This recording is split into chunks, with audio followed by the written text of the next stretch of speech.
I first met Brother Bob Schaefer over 40 years ago now, and it was at LaSalle.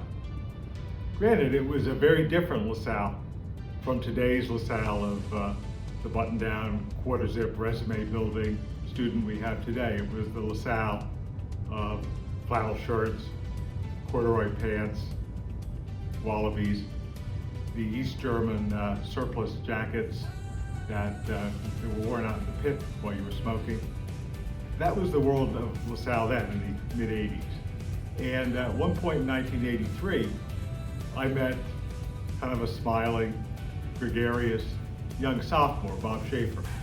And I soon learned to enjoy my encounters with him, as he always brought a kind of a spirit of play to even very serious moments.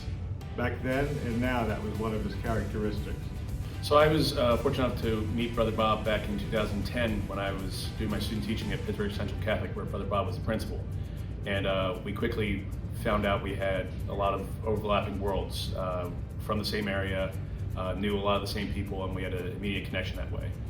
What he's meant to me is basically that he is the reason why I've gotten into Lasallian education, why I've become so passionate about working in Lasallian schools, both the Central Catholic and now at LaSalle College High School, and really kind of put me on the path that has made my professional career.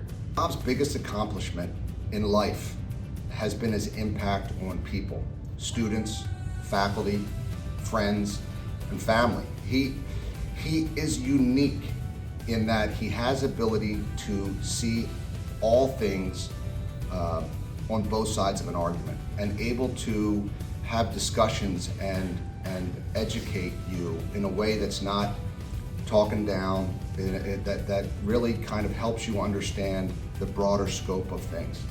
For those who know Bob, he has such a sense of humor and of warmth that he draws people in.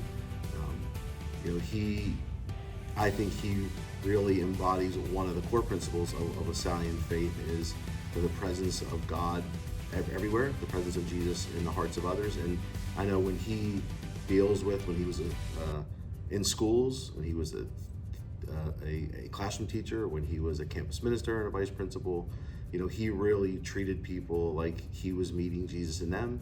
And then in turn, I think they really felt, the grace of Jesus lived in him. So he really does embody that whole idea of, meeting Jesus and encountering Jesus in others that we meet.